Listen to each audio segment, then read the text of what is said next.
Hello, I'm Nikki. And I'm Jess. She's the traumatized. And she's the abandoned. And welcome to our podcast, where we talk about true crime, spooky things, and everything in between. And today we are talking about some true crime stories. Let's go. Dun, dun, dun. Dun, Our dun, favorites. It is our favorites. Yet we are both feeling shitty today.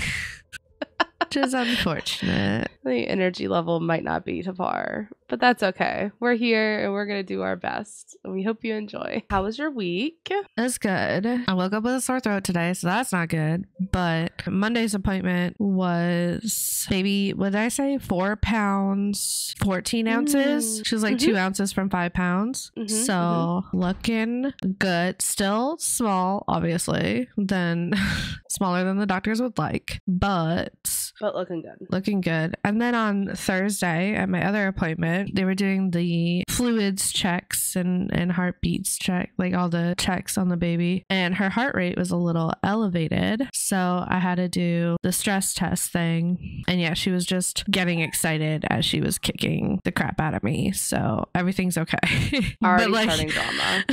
But yeah, they like didn't tell me anything. So like I did the ultrasound. It's terrifying. I did the ultrasound, did my urine sample, and then got called back to do like my blood pressure, weight, and stuff. And then I think it's a nurse, has to be, right? She's like, did they tell you that you're going on an ST? And I'm like, no, what do you mean?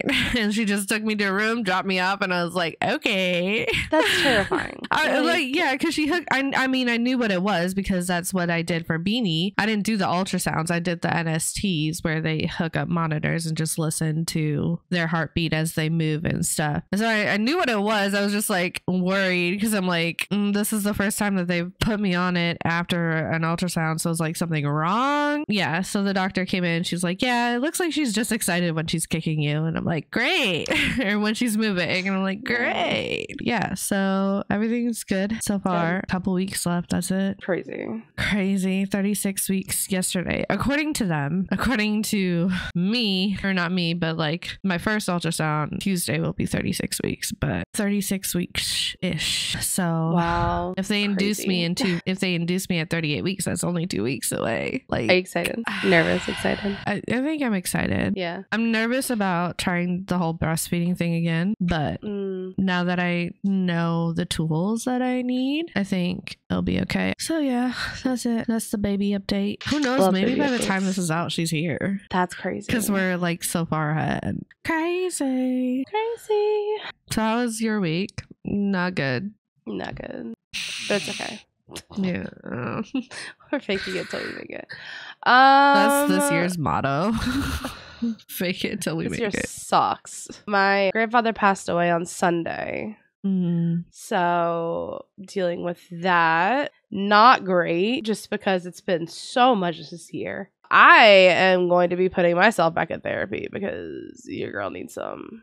So I'm not doing great. But we got a job and they treat me really well. So I'm really happy, grateful for that. And not a new job. This is just her job that she's had. Same job. Yeah. But they were very generous this week. Or not generous, but very understanding this week. Yeah, accommodating. Accommodating. That's the word. Sure. Then I got sick.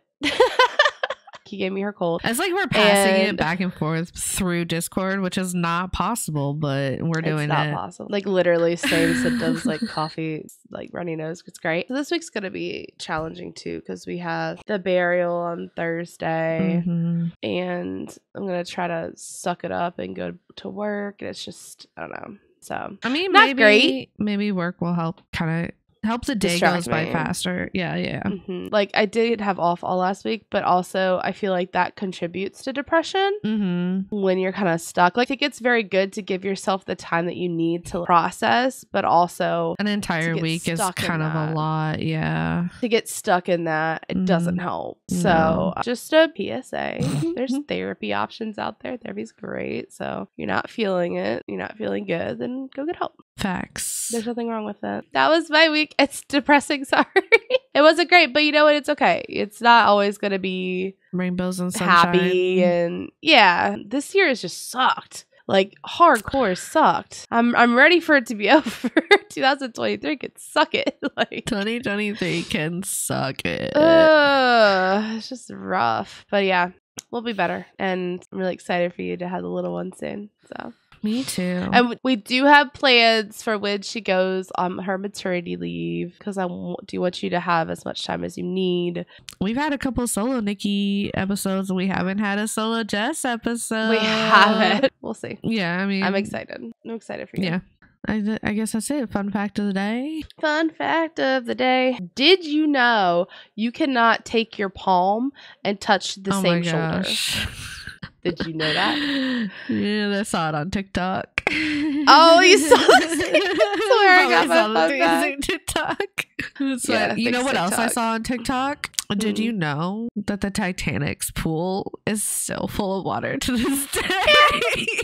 Yes, I did know that, actually. That came across my TikTok like last week, and I was like, I bet this is where she got it from. If you don't know what you're talking about, I have no idea what episode I that have was. no idea but what episode that was either. I was so done with you. So, I'm pretty sure it was a double. I'm pretty sure we were 'Cause recording a double, because then I hit you with it again. yeah, you did it one week, and then you tried doing it another week, and then you had a Uranus joke too, like right in the middle of them or next to them. So I was just like, okay, I'm done with you. It wasn't a joke. It was how many Earths could fit inside Uranus, and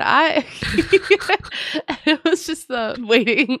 Should we jump into our true crime We're stories? adults here. Yes.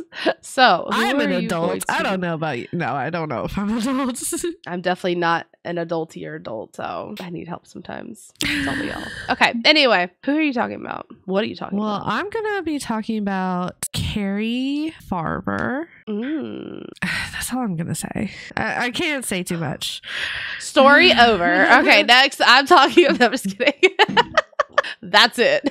But this is how my intro goes. Oh, I love a good intro. Okay, I'm ready. A whirlwind romance turned turbulent love triangle. A missing woman turned vicious stalker. This bizarre and twisted case of fatal attraction has twists and turns that will have your head spinning. What? Do you write these yourself? Yeah, that one I wrote myself. Thank you. Thank you very much.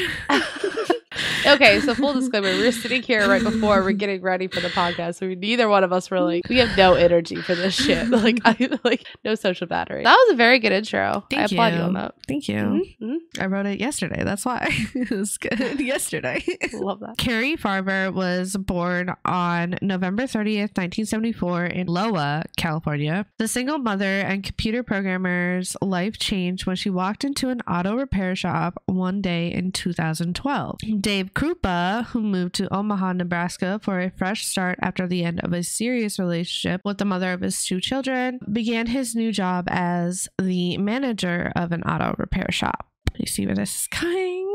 See where the stars are aligning, yes. Over the next few months, Dave began seeing various women through online dating. But then one day, Cari dropped off her Ford Explorer for maintenance at the car repair shop. Dave recalled he found Cari extremely attractive, and there was a little spark when the two looked at each other. However, he didn't make a move because he was at work and wanted to be a professional, blah, blah, blah, gentleman. Mm-hmm. But weeks later, he stumbled upon Cari's profile on a dating website, and he reached out to her. And then when Cari returned to the repair shop afterwards, the pair exchanged numbers and made plans to grab dinner. The two began seeing each other, but before things could get too deep, both agreed that they were not looking for a serious relationship. They're like, we're just keeping this casual. Okay. The night of their first date, on the way back to Dave's apartment, the couple ran into Shannon Elizabeth Goyler, but she went by Liz, so she went by her middle name, a woman Dave had been casually seeing for 6 months previous. So like, okay, so not they not just currently. they just kind of separated. Liz, also a single mother, was aware that Dave was seeing other people, according to Dave, but she had stopped by the apartment complex unannounced to get some of her things. As awkward as the situation was, Cari was kind of like unfazed and told Dave, just call her when you figure it out and like, Yeah. let me know. Yep.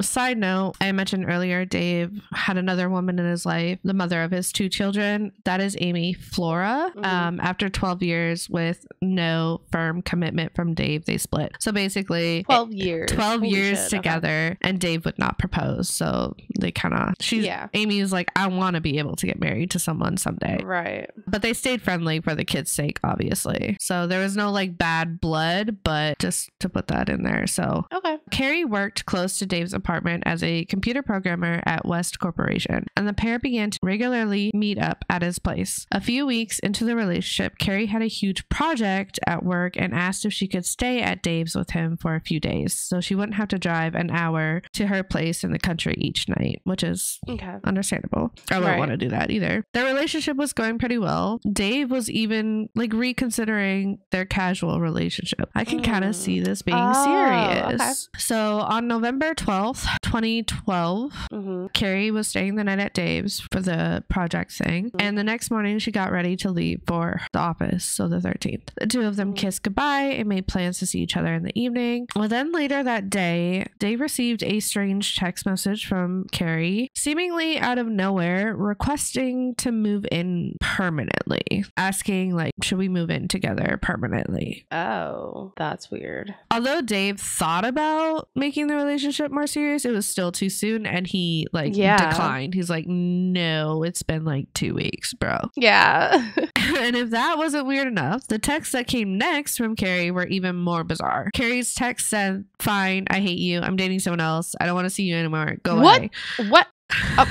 But why are you asking to move in then? Oh my, okay. Dave thought that would be that, but the bizarre text would become harassing and threatening over time. Interesting. This is not the story that I thought. Okay. But Dave wasn't the only one to receive these strange texts. Cari's family also received messages. Cari had initially told her mom, Nancy, Rainey, and teenage son Max that she was spending a few days in Omaha with a man named Dave to be closer to work. Right? That's lining up. Yet just days later, Nancy got a set of bizarre messages from Cari saying she had quit her job and was suddenly moving to Kansas for a new job. What? It was totally off the wall, Nancy recalled. Nancy knew her daughter struggled with bipolar disorder, but she had been taking medication and doing well. She was in a very good place. I mean, she had been for a very long time, Nancy said. So Cari did have bipolar disorder, but she was on medication and she was in a very good place for a very long time. So this just kind of came out of nowhere. Months went by and Nancy became worried, especially when Cari failed to show up to important family events, including holidays, Max's birthday, her son, and even her father's funeral when he died of cancer. Oh shit. What? Okay. So Nancy filed a missing persons report with the Pottawatomie County Sheriff's Office. But initially, authorities felt that there was nothing that they could do about a grown woman who had simply chosen to drop out of her life. The police did try to make contact with Cari, but could never speak with her physically, though she did message a detective to be left alone. Around this time, Dave began seeing Liz again. Even though Cari and Liz had only passed each other at that chance encounter at Dave's apartment, it seemed a lot of the messages and emails that Cari were sending were directed towards Liz. To the police in Omaha, Cari had become a disturbed stalker. So Dave and Liz had bonded over the threatening messages they were both receiving from Cari, and things only seemed to be escalating. Then in January 2013, Dave found Cari's Ford Explorer, which is kind of strange to me. In the Dateline interview, they didn't say where they found the car, but I just find it strange that Dave is the one that found the car. That he is the one that found it, right? So it makes me think, was it still in the parking lot at his apartment complex? Then why would it take him that long to find it?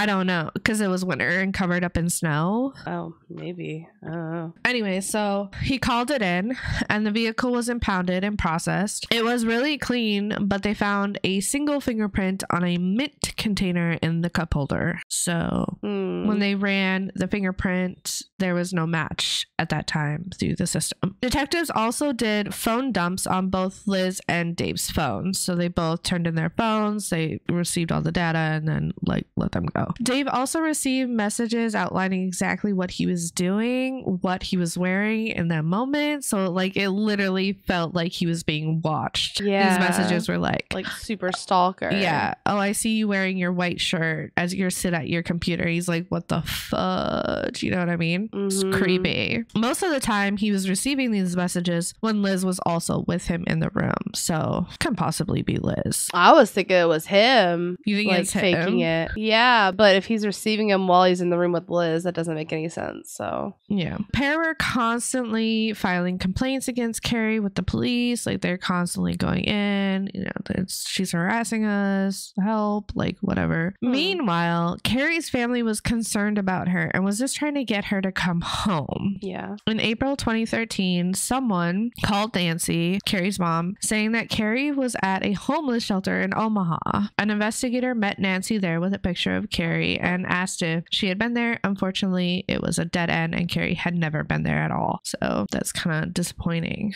All the while, Cari was still posting on Facebook, but Nancy didn't feel like it was her daughter who was posting. Had she had a full mental breakdown and just wasn't herself anymore? Like, did she stop her medication? Like, it was so strange. Like, this was not her daughter. About a month after the shelter thing, Max, Cari's son, decided to try and reach his mom. He messaged his mom on Facebook. He started off just saying, hi. And when she responded, he asked her 3 simple questions. What is my middle name? What was our first boxer's name? Like a dog. And who was my best friend as a little kid? And Max never got a response back. What? Weird.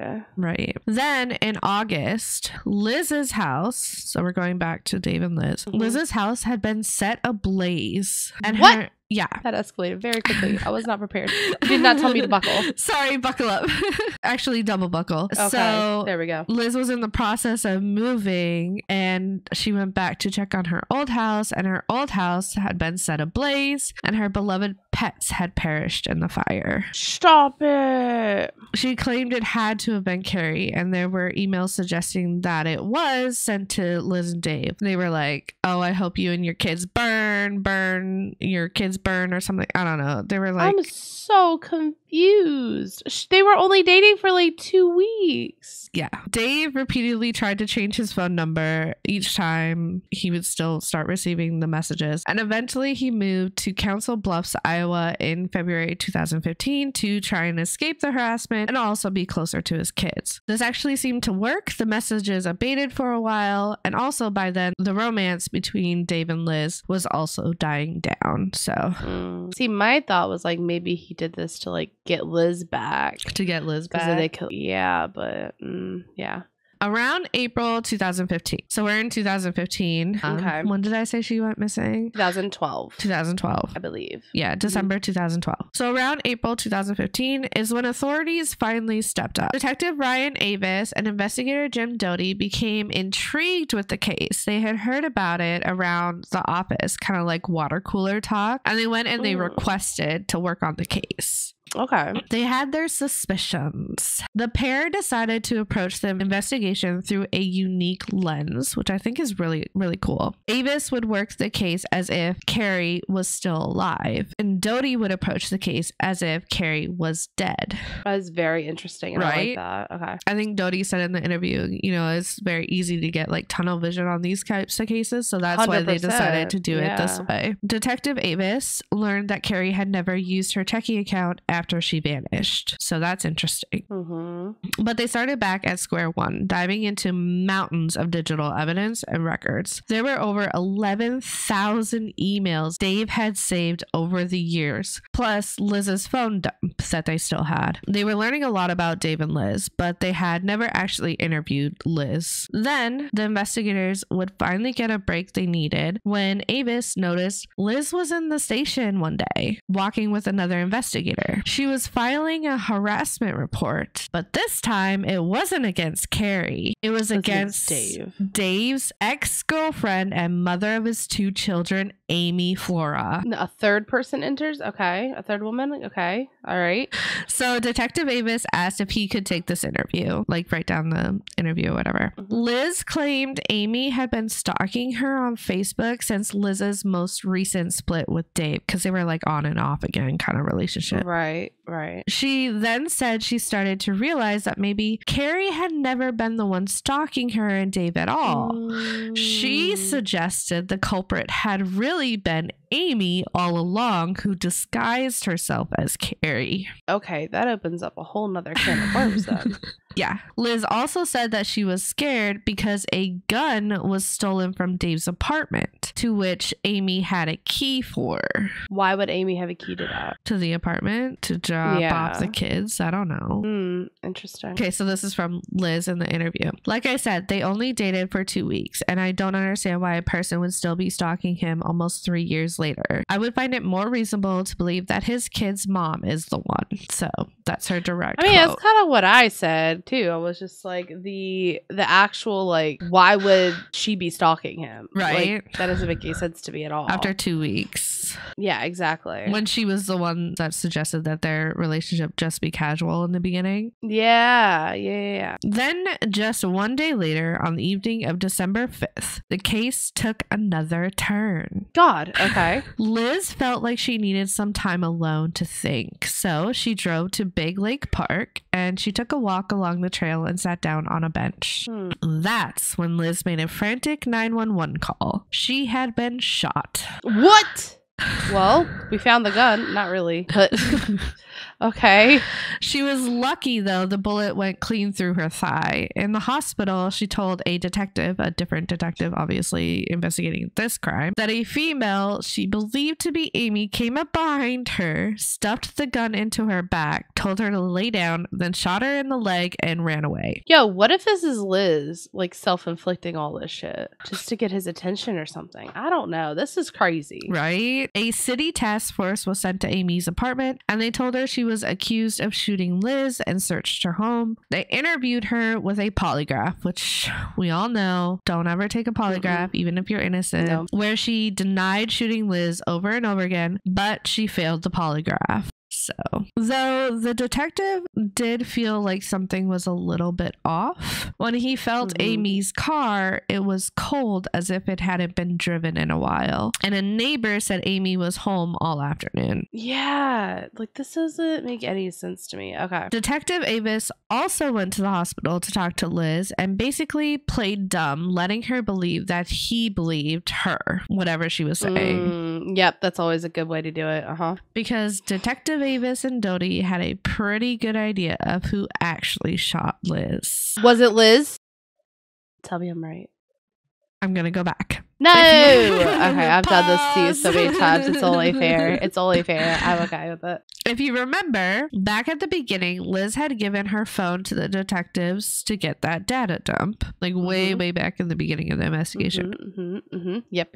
Well, they found some suspicious things on that phone. Like? One being a photo of Cari's SUV taken on Christmas Eve of 2012, when the car was still missing. Ma'am. Also, a threatening photo Cari supposedly sent Dave was also linked back to Liz. Yo. Obviously, the detectives were getting close to their limits on computer things, so they called in Tony Cava. Tony Cava is the IT supervisor by day, and at night, for $1 a year, he is a reserve sheriff's deputy. Okay. He was given the terabytes of information, and night after night, he would sit there to decipher all of the data. He made the comment of like, it could take a person 5 minutes to make a fake email, but it might take me 8 hours to prove that it was that specific person who made it. So oof, yeah, night after night, he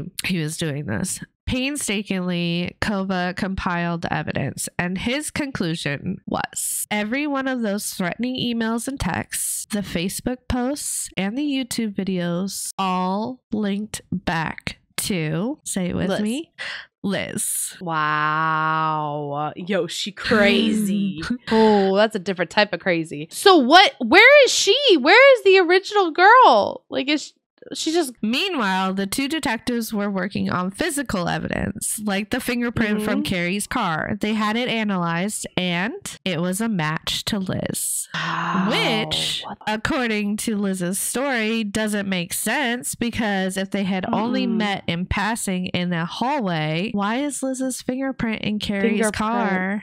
In her car. Quickly, Detective Avis came to a dead end on Cari being alive. But then what happened to her? Where is she? Yeah. They believed Liz killed her over jealousy over that dude. And then pretended to be here for 3 years? They knew Liz had impersonated Cari all these years, and they believed that she set fire to her own house. And yes, they believed that she had shot herself in an effort to frame Amy of everything. Absolutely insane. Holy hell. A little over a week after the shooting, they brought Liz in and questioned her about Cari. Again, she shifted the blame to Amy, and the detectives agreed with her and asked her if she could help get evidence against Amy. Liz agreed, and within days, Liz was forwarding emails that were supposedly from Amy. Liz gave the detectives full access to her emails, where there were messages that had details of Cari's death that only the murderer would know. Basically, in these forms of emails from Amy. So did she like have Amy's email address, or was she making a fake email and then just saying it was from Amy? I think she was just making fake emails and saying it was from Amy. That's trackable, you know, like it would be a little more impressive if you were like hacking into her email and sending them, you know what I mean? Yeah, true. But okay, anyway. The detectives had to take another look at Cari's car based on the details in the emails, and they actually had to find it because it had already been sold. But once they found it, they removed the passenger seat and removed the fabric to find a dark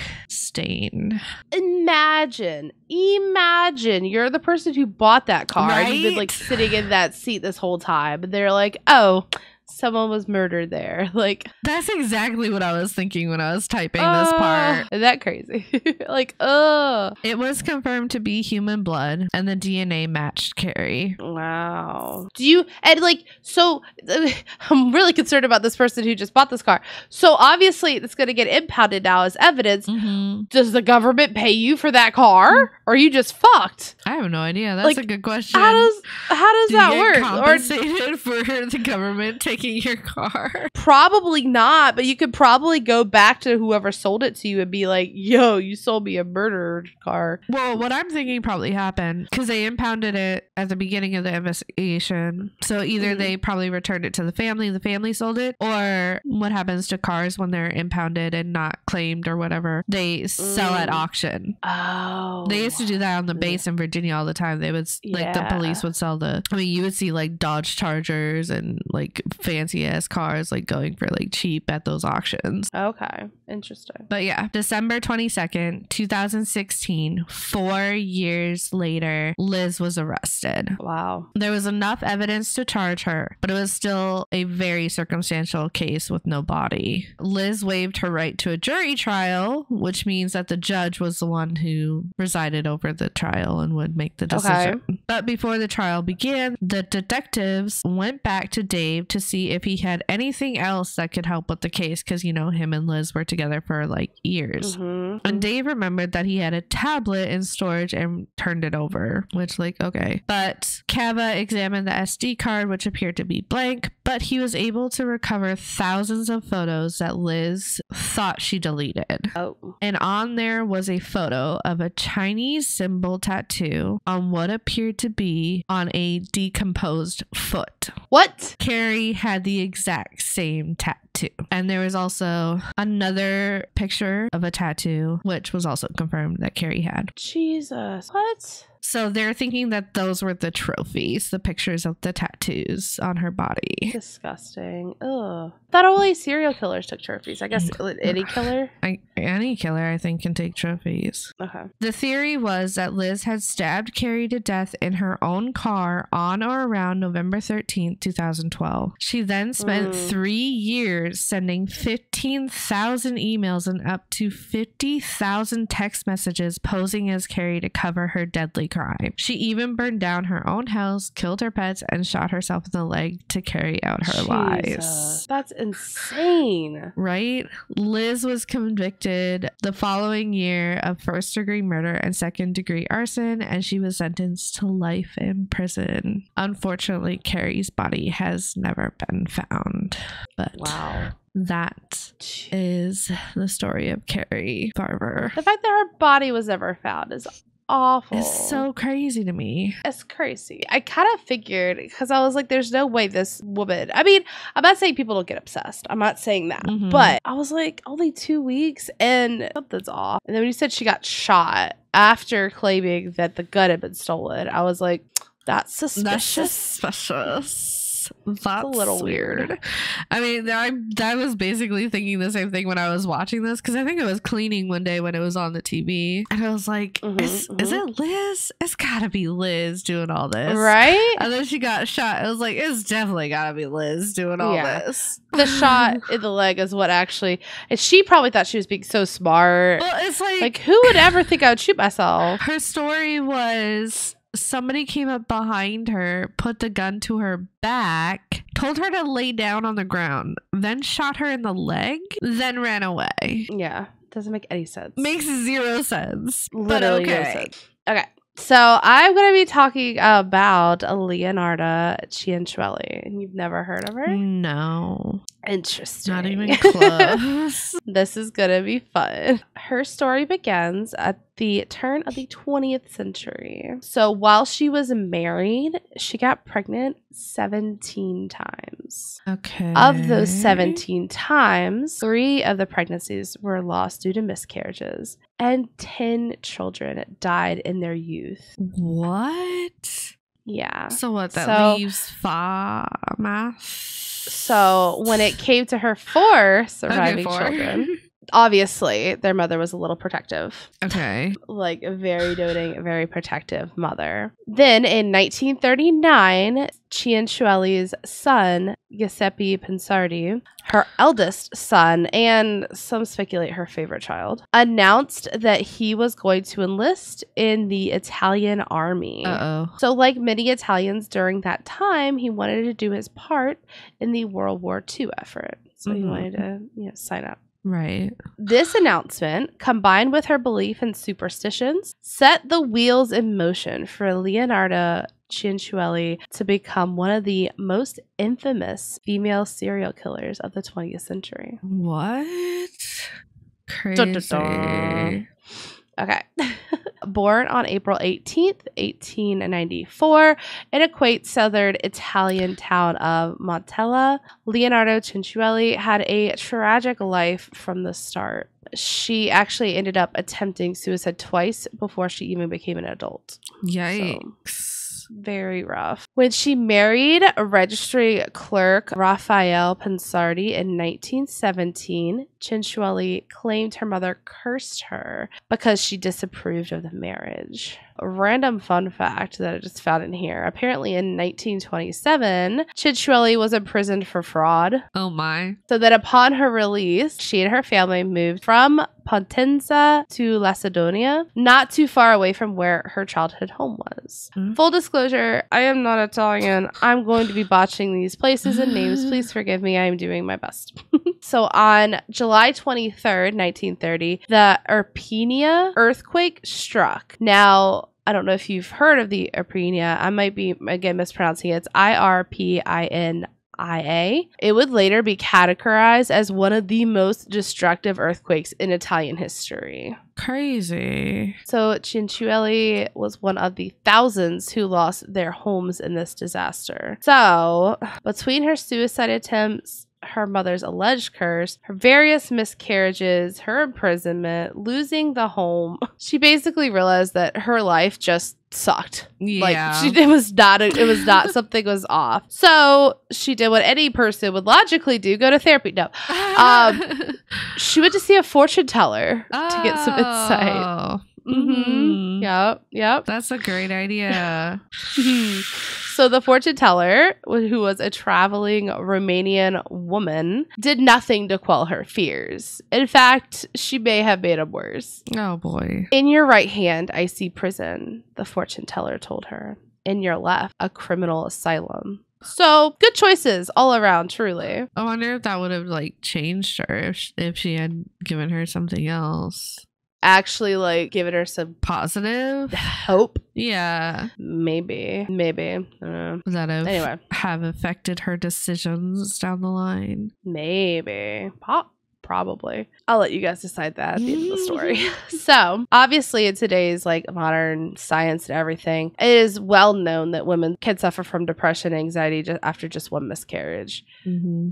I can't even imagine what 3 would do. Right. And then take the 3 miscarriages and then compound by the deaths of 10 of her children that she had brought fully to term. Yeah. Like, I'm struggling dealing with 2 losses this year. I can't imagine having 10 children die and 3 miscarriages. I don't know. I would not be functioning either. Now, if Leonardo was alive today, she would most likely be diagnosed with clinical depression, sent to go to therapy, and put on a regimen of medication to help balance that out. Do you ever say what her children died from? Was it just the era of like... I don't know if we know. Hold on, probably just like sudden infant syndrome or whatever. Yeah, I don't know. I don't know if they ever like go in. It's just and says just they go died into detail at a young age for different causes. I mean, it could just. I mean, be at like that point, it might have been something genetic.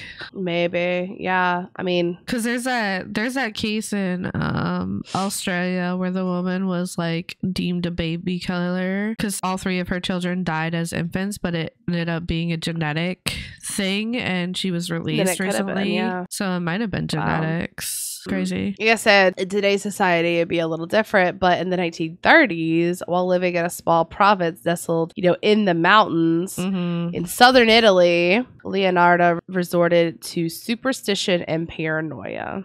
Of course. As it turns out, there is some evidence to suggest that Cianciulli's superstitious beliefs were a sign of deep-seated anxiety and depression. Today, many clinical psychologists believe that superstitions are born out of a fractured mind's attempts to make sense of the nonsensical. Right. So that's interesting. But of course, it's impossible to know whether modern medical treatment could have prevented what happened next. Focused on her mother's alleged curse and the Romanian fortune teller's prediction, Leonardo Cianciulli became deeply superstitious. So when her son Giuseppe told her in the late 1939 he was going to join the army, she turned to the one thing that she believed would keep him safe: human sacrifice. Oh, did we have to jump to human sacrifice right away? No goats.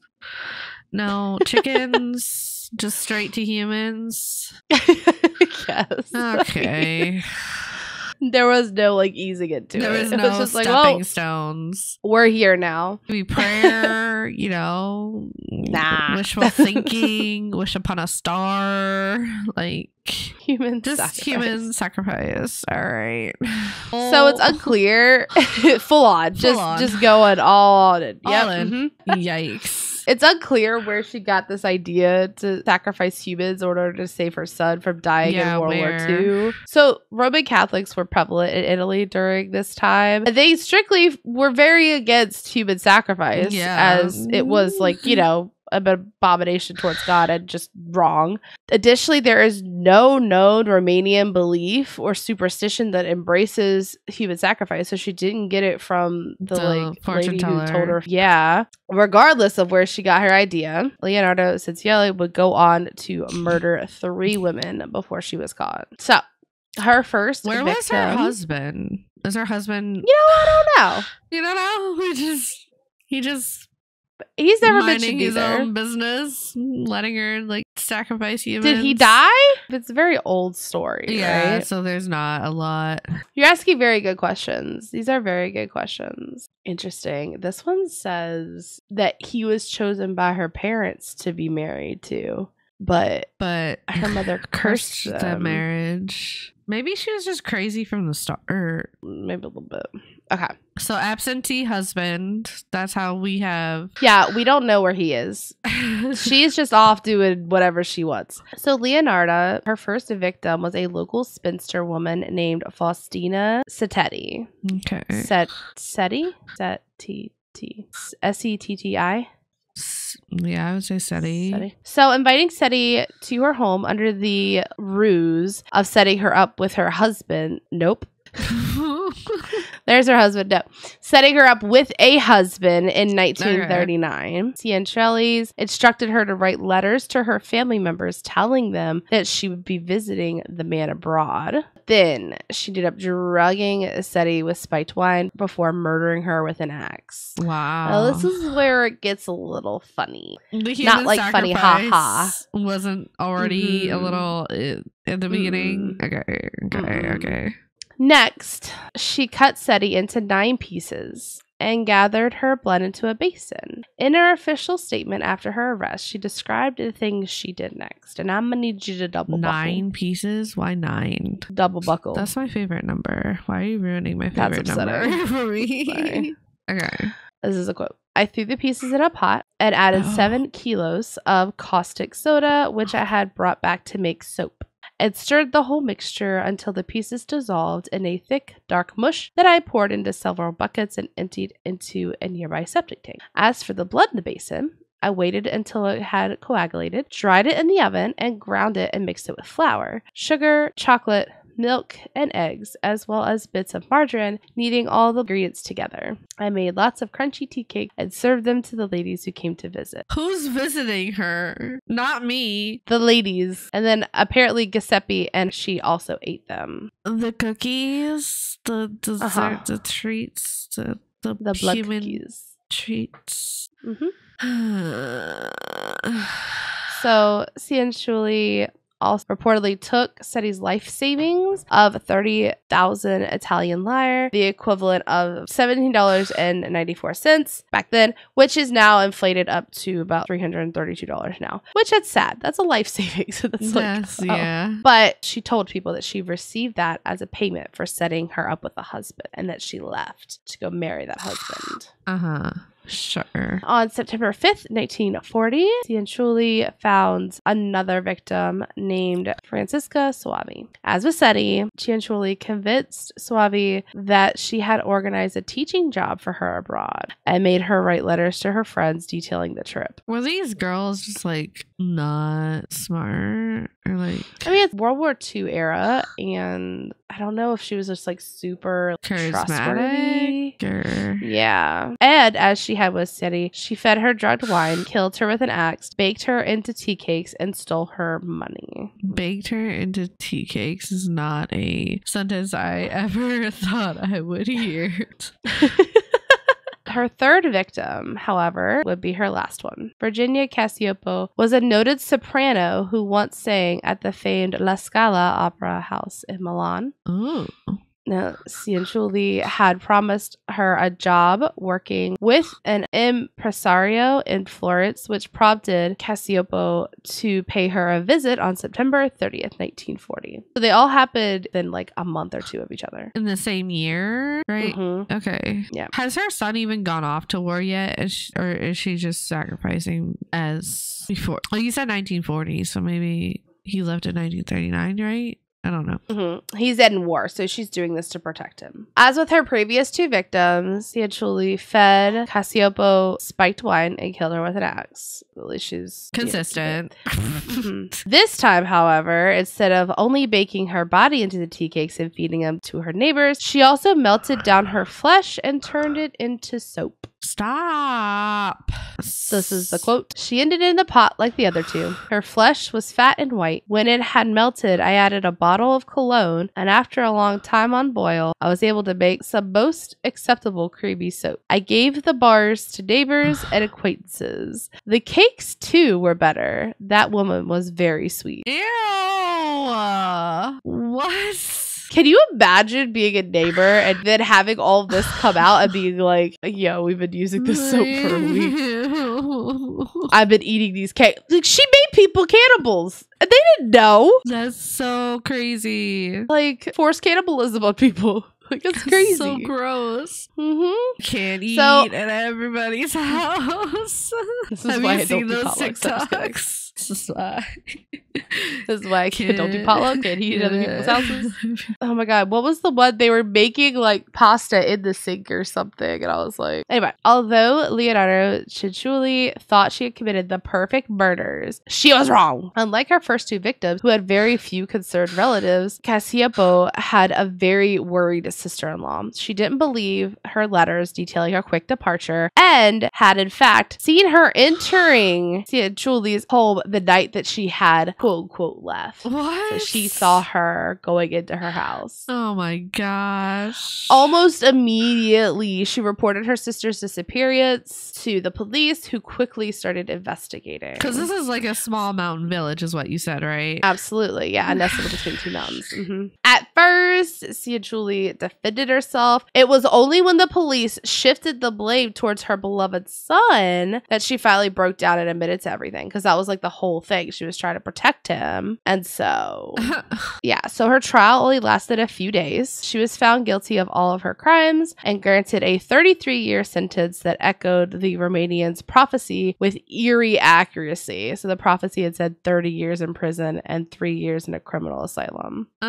Is that really accurate? Oh well. People make connections where they want Right. to. On October 15th, 1970, Leonardo Ciccioli died of a cerebral apoplexy, which is a type of hemorrhage, while she was still in the asylum. She was 79 years old. Her body was returned to her family for burial, but her murder weapons, including the pot that she boiled the victims in, were donated to the Criminology Museum in Rome. To this day, museum visitors can see her collection of axes and peer inside the vat to which she used to boil humans. No! Also, that sounds like a museum we should definitely go to.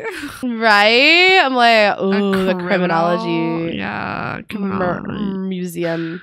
And that's the story of the Italian soapmaker. Ew, that's so gross. Was she known to make soaps before this? Like, was she the soap lady of the village? And then...